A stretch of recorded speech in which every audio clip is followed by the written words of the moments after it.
C.H. Spurgeon's Autobiography, Chapter 28. Dr. Ripton's Prayer and its Answer. One of the best things that a church can do is to catch a young minister and train him for themselves. Some of the happiest and longest pastorates in our denomination commenced with the invitation of a young man from the country to a post for which he was barely qualified. His mistakes were borne with, his efforts were enlarged, and he grew, and the church grew with him. His pastorate continued for many a year, since he was under no obligation to leave for another position, because he felt at home and could say, like one of old, I dwell among my own people. I am told that my venerable predecessor, Dr. Rippon, used often in his pulpit to pray for somebody of whom he knew nothing, who would follow him in the ministry of the church and greatly increase it.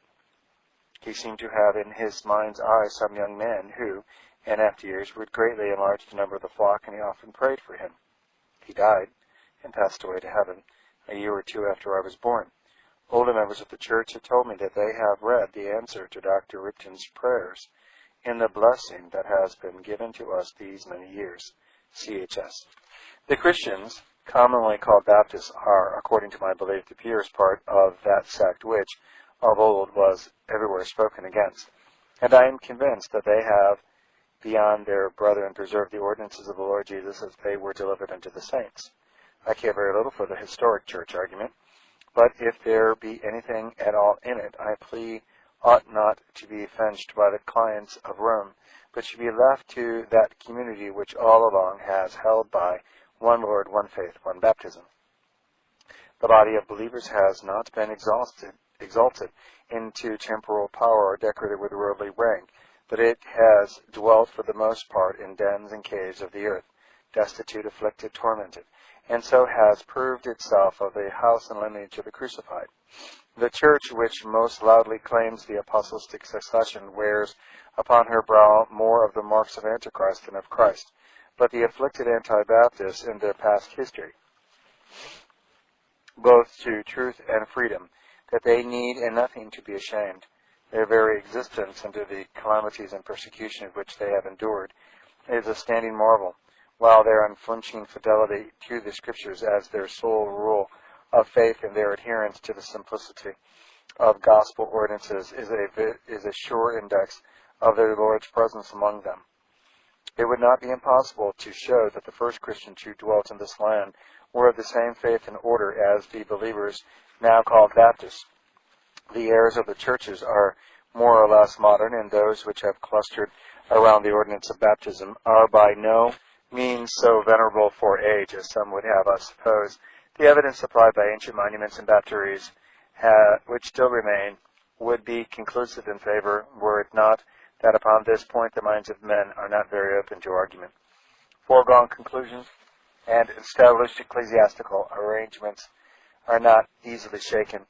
Few men care to follow truth where she leads them without the camp and calls them to take up their cross and endure to be thought singular even by their fellow Christians. The church now worshipped in the Metropolitan Tabernacle took its rise from one of the many assemblies of the immersed believers who met in the bogs of Southwark. Crosby, in the History of the Baptists, says these people had formerly belonged to one of the most ancient congregations of the Baptists in London, but separated for them in the year 1652 for some practices which they judged disorderly and kept together from that time as a distinct body. They appear to have met in private houses or in such other buildings as were open to them.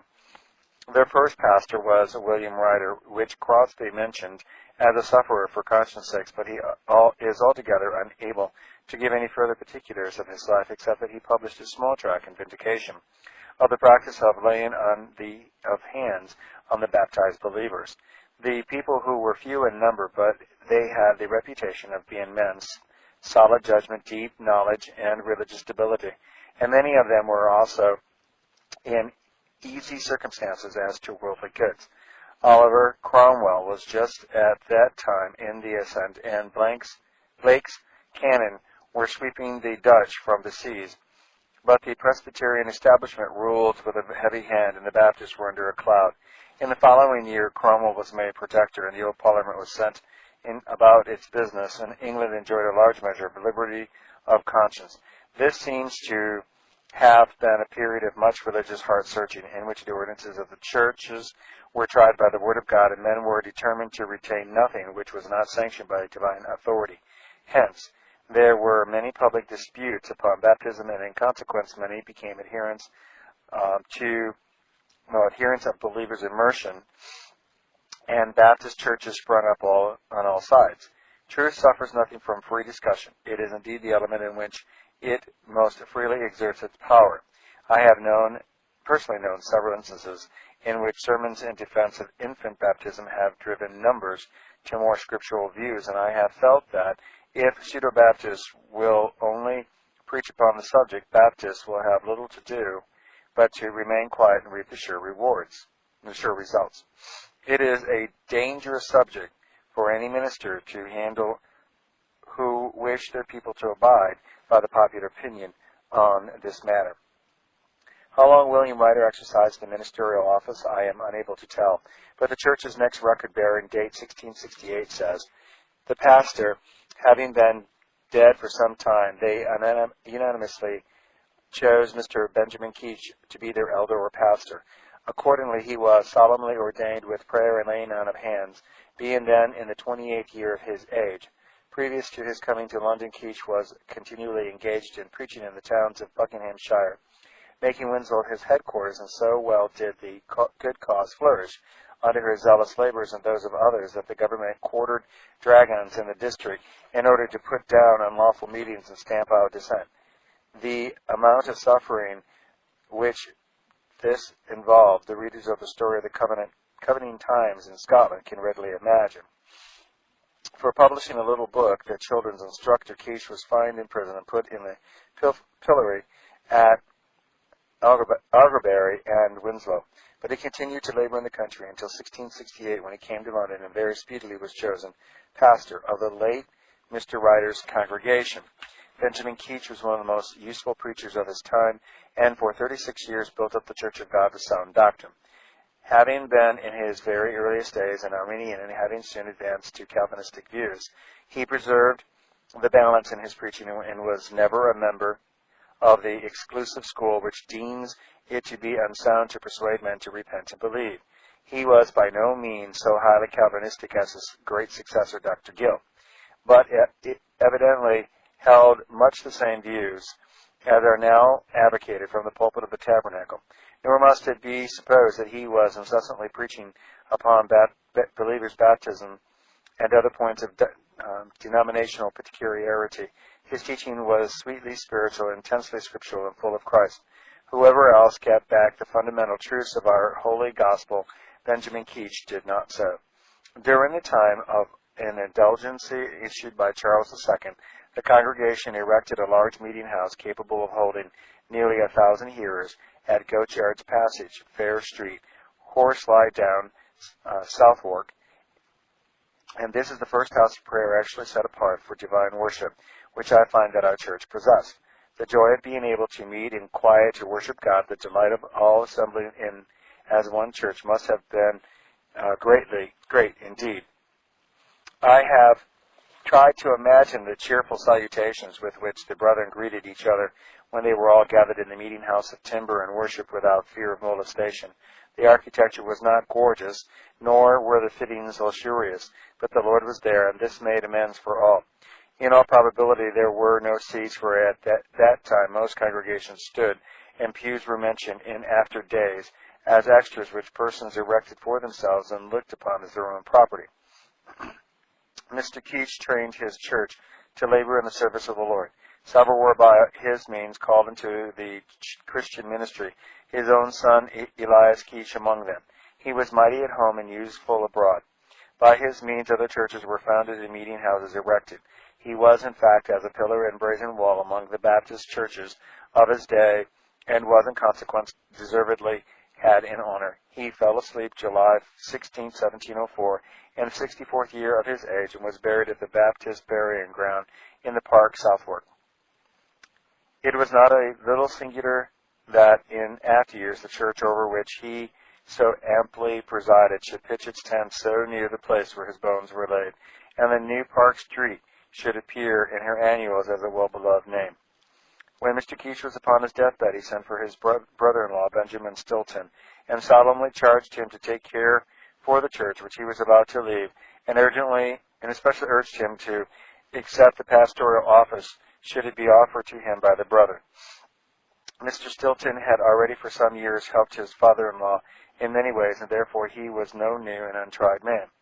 It is no small blessing when a church can find her pastors in her own midst. The rule is to look abroad, but perhaps if our home gifts were more encouraged, the Holy Spirit would cause our teachers to come forth more frequently from among our own brethren.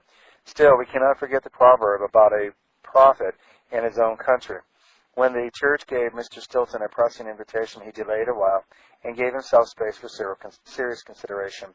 But at length, remembering the dying words of his father-in-law and feeling himself directed by the Spirit of God, he gave himself up to the ministry, which he faithfully discharged for 14 years, namely from 1704 to 1718. He had great natural gifts, but felt in need of more education and set himself to work to obtain it as soon as he was settled over the church. To be thoroughly furnished for the great work before him was his first endeavor.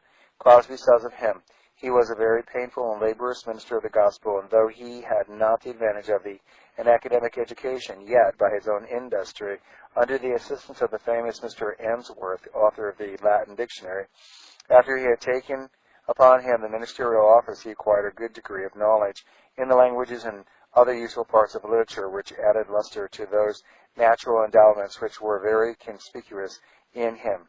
In his latter days, as the lease of the meeting house in Goat's Yard had nearly run out, preparations were made for erecting a new place of worship in Unicorn Yard.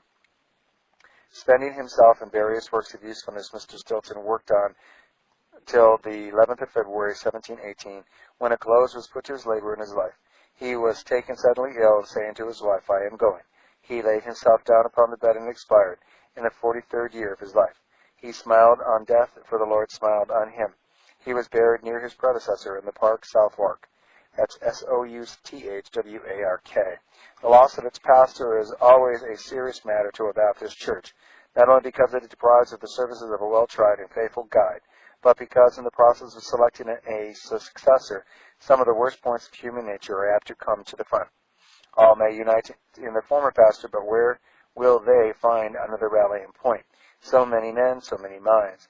All are not prepared to forego their own predilections. Some are ready to be litigious, and a few seize the opportunity to thrust themselves into undue prominence. If they would all wait upon the Lord for his guidance and consent to follow it when they have obtained it, the matter would have moved smoothly, but alas, it was not always so.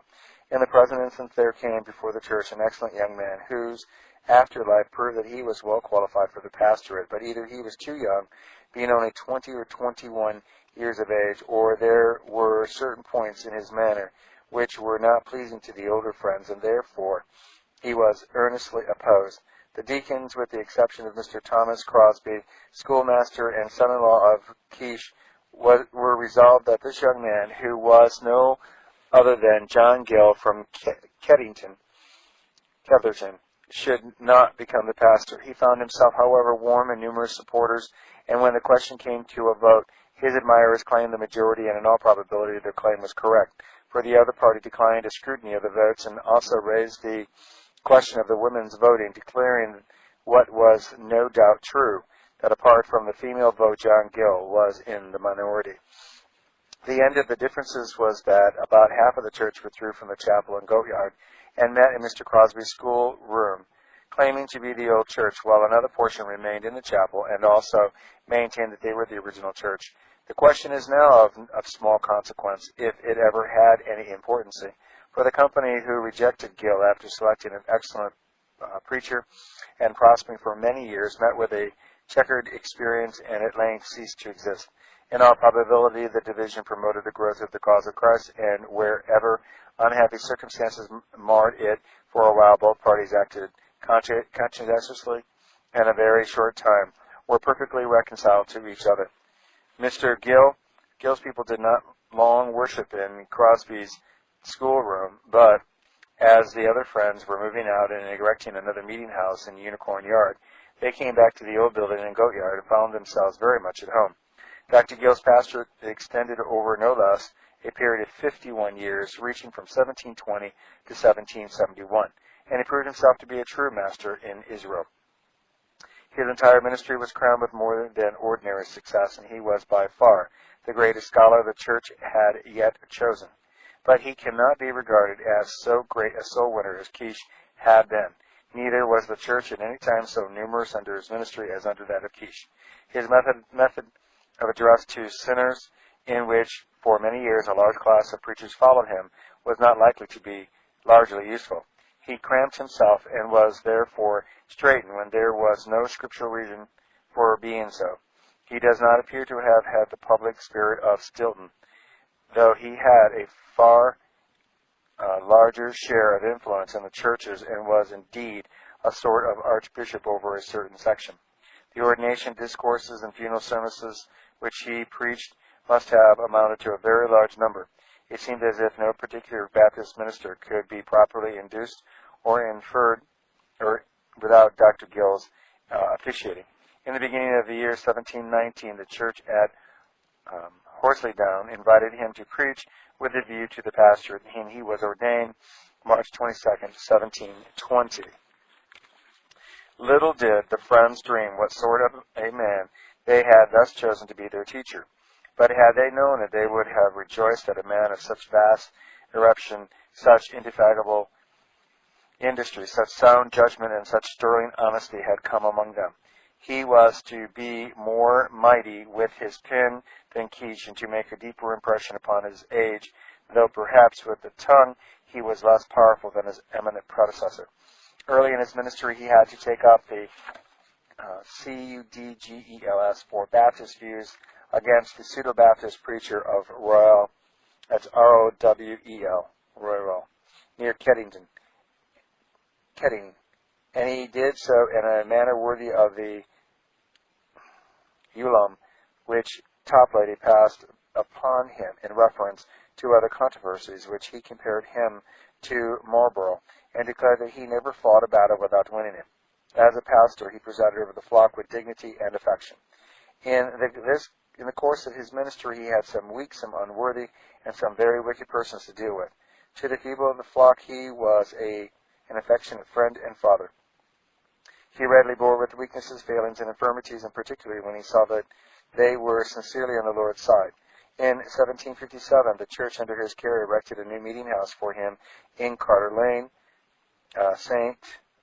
Oclave's Street, Southwark, near London Bridge, where he opened on October 9th to preach 2 sermons from Exodus 20:24.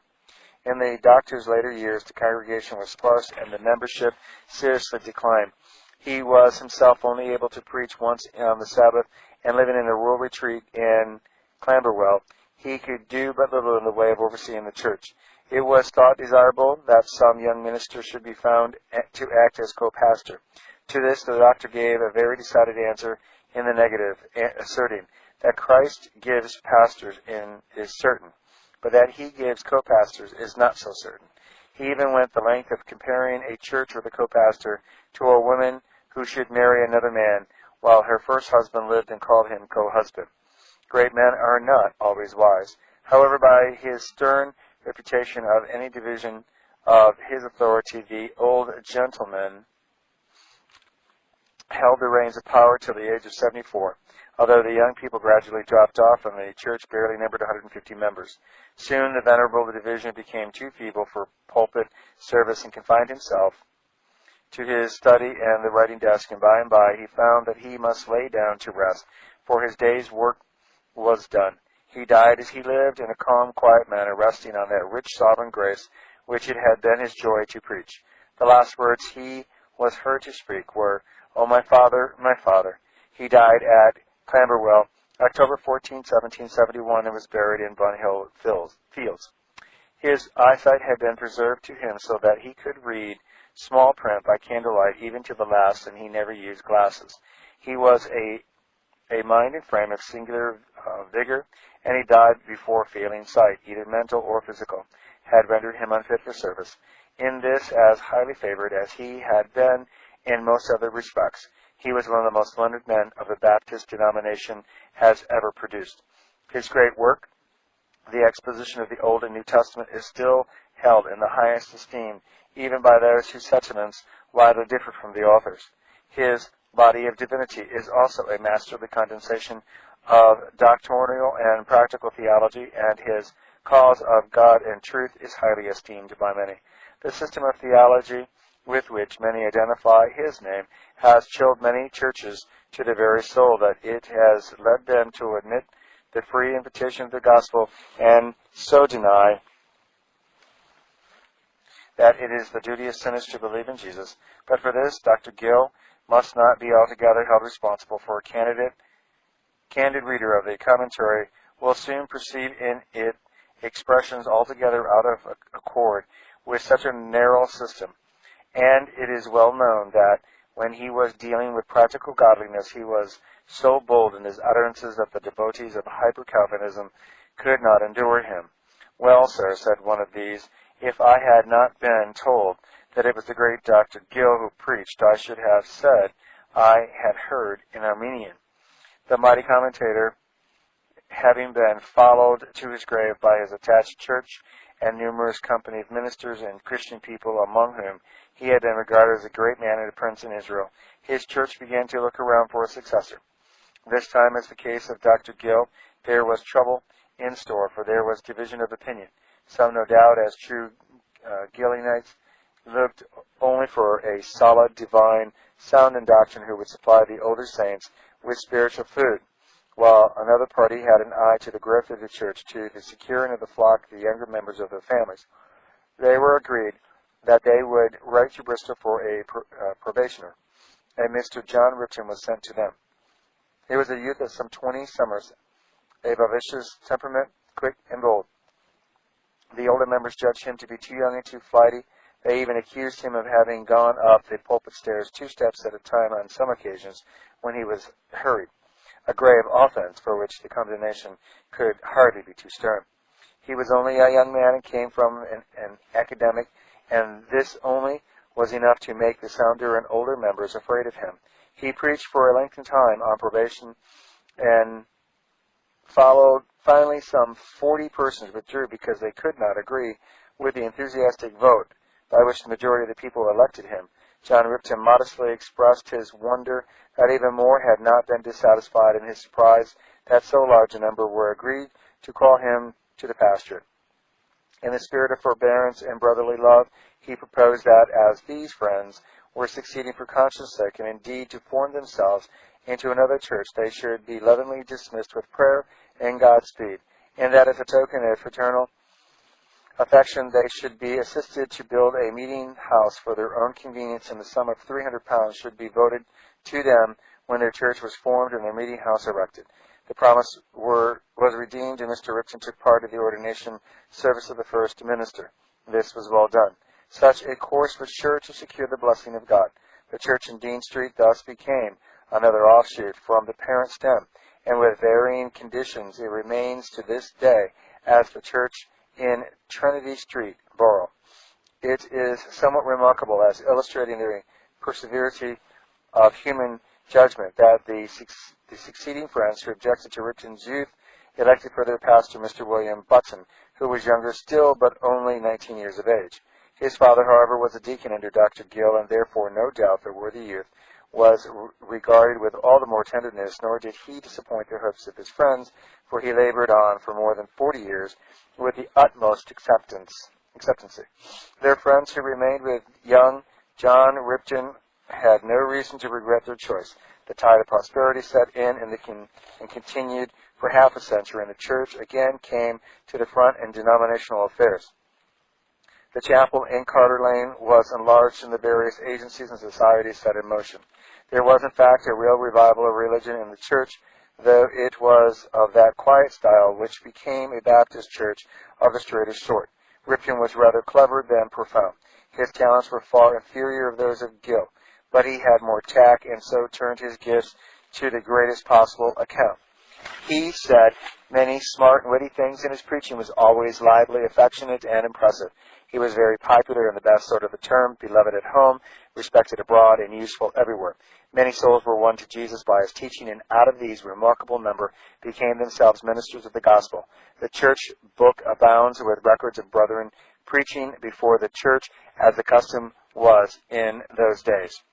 In his latter years, Dr. Rippon was evidently in very comfortable circumstances, for we have often heard mention of his carriage and pair, or rather glass coach and 2 horses.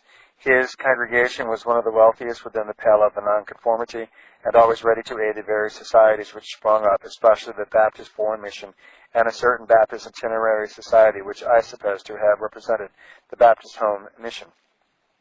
The pastor occupied no mean position in the church, but ruled with dignity and discretion, perhaps ruled a little too much. How is it, doctor, that your church is always so peaceful, and a much-tried brother and minister? Well, friend, said Dr. Rippon, you see, we don't call a church meeting to consult with buying a new broom every time we want one, and we don't entreat every noisy member to make a speech about the price of the soap the floors were scrubbed with.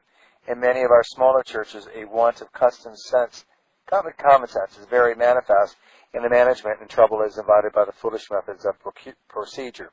Dr. Rippon once said that he had some of the best people in his Majesty dominions in his church, and he used to add with a nod, and some of the worst. Some of the latter class seem to have got into office at one time, for they were evidently a hindrance rather than a help to the good man, though from his independent mode of doing things, the hindrance did not much affect him. As well as I can remember it, the story of his founding the almshouses and schools in 1803 runs as follows. The doctor urges upon the deacons the necessity of such institutions. They do not see the urgency thereof. He pleads again, but, like the deaf adder, they are not to be charmed. Charm he never so wisely. The expense will be enormous, and the money cannot be raised. This was the unceasing quirk of the prudent officers. At length the pastor says, the money can be raised and shall be. Why, if I don't go out next Monday and collect £500 before the evening meeting, I'll drop the proposal. But while I am sure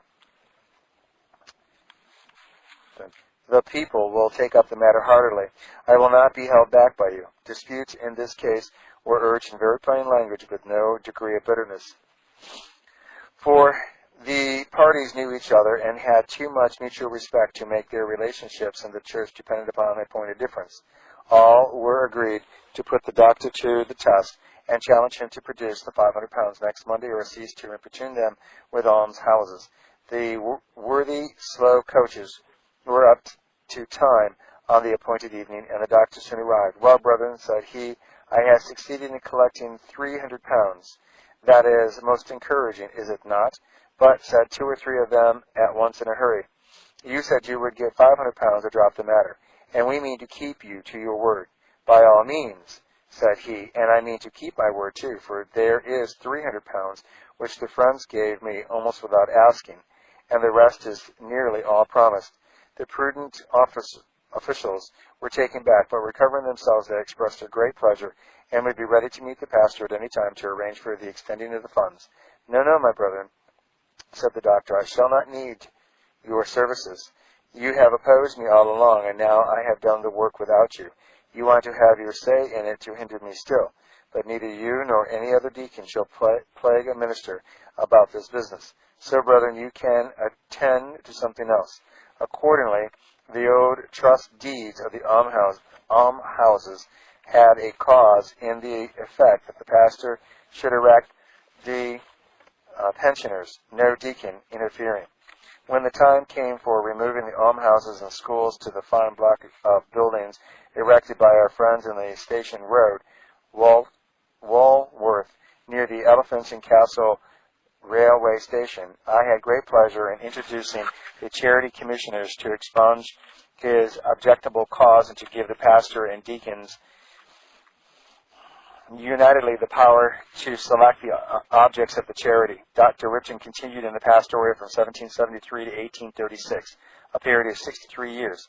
He outlived his usefulness and was a wonderful incident of divine care over the church that the old gentleman did not do it so serious injury.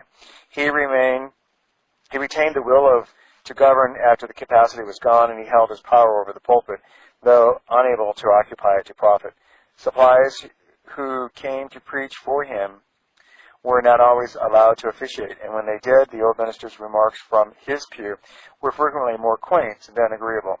It is not an unqualified blessing to live to be 85.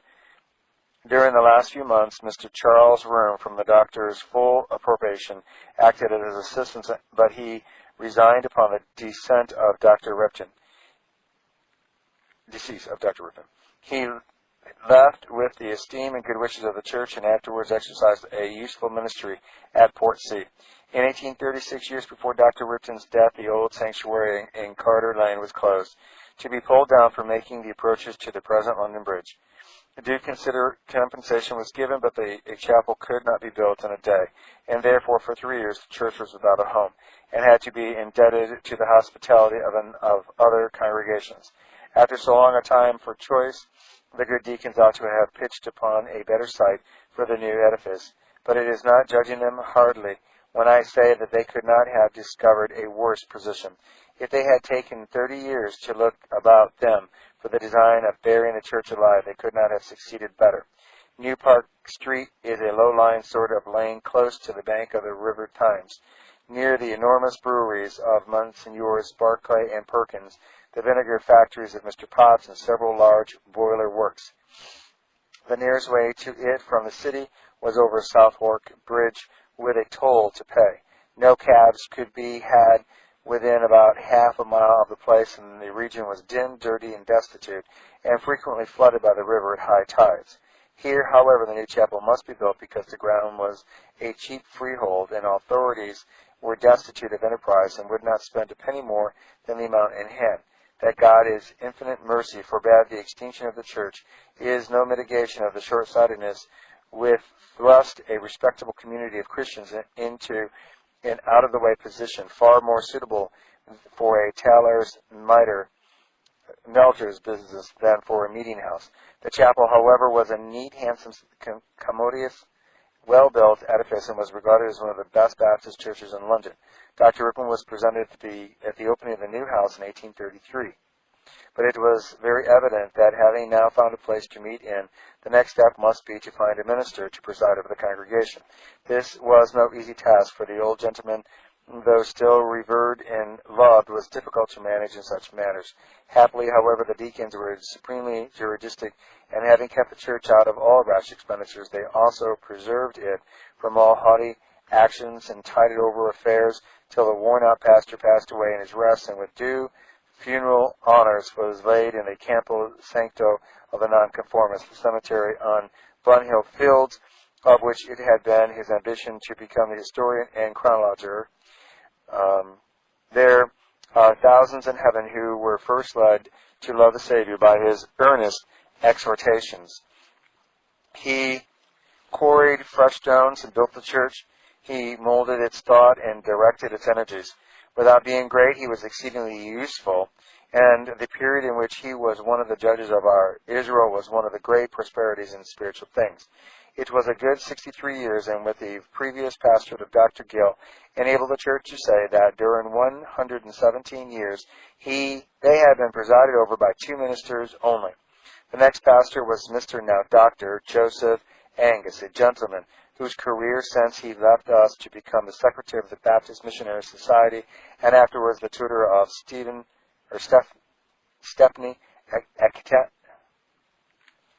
Academy, now Regent's Park College, has rendered his name most honorable among living Baptists. During Mr. Angus's pastorate, the privilege of communing at the Lord's table was extended to members of other churches, whether baptized or not, and this was done quietly and without division, though a considerable minority did not agree with it. The church remains a community of baptized believers, and its constitution will not admit any persons into its membership but those immersed upon personal profession of faith in the Lord Jesus. But it does not attempt to judge the other and discipline of other churches, and has fellowship in the breaking of bread with all churches which form parts of the mystical body of Christ. Thus, it endeavors to fulfill at the same time the duties of purity and love. In December 1839, the Baptist Missionary Society invited Mr. Angus to become its home secretary. A sense of the importance of the Missionary Society and the fact that, after much deliberation, the committee could not discover anyone else about whom they could be at all unanimous were the motives which led him to leave the church, to the deep regret of all the members.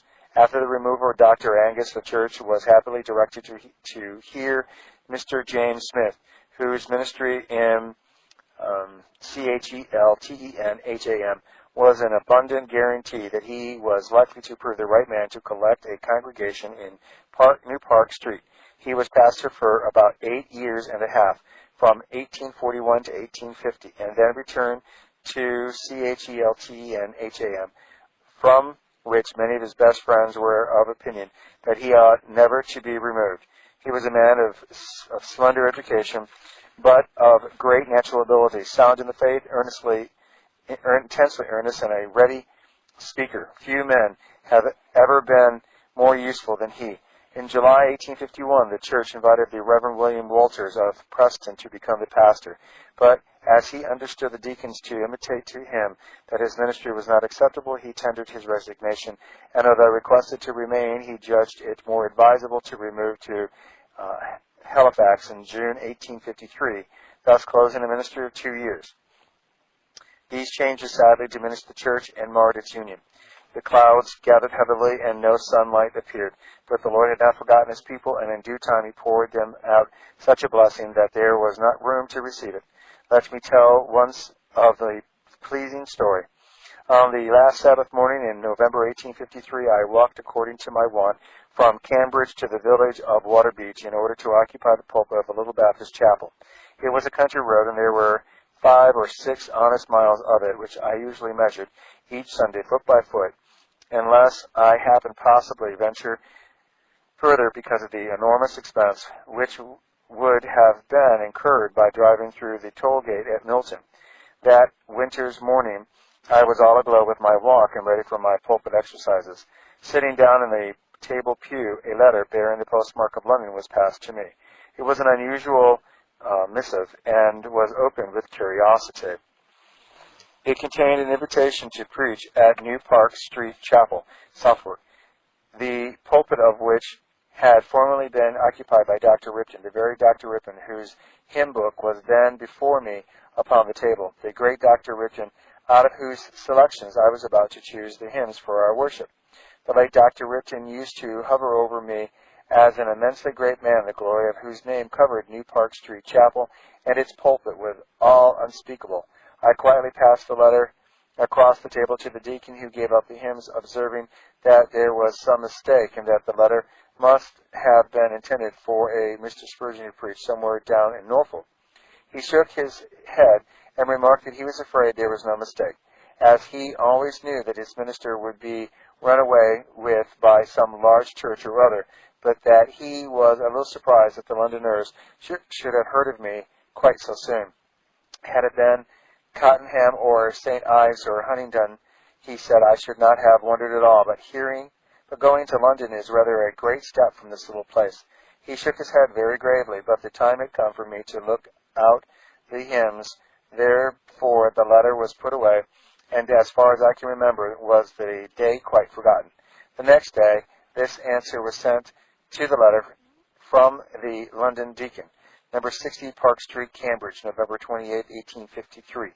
My dear sir, I do not reside at Waterbeach, and therefore your letter did not reach me till yesterday, although the friends ought to have forwarded at once. My people at Waterbeach are hardly to be persuaded to let me come, but I am prepared to serve you on the 11th of December. On the 4th I could not leave them, and the impossibility of finding a supply at all agreeable to them prevents me from leaving home 2 following Sabbaths.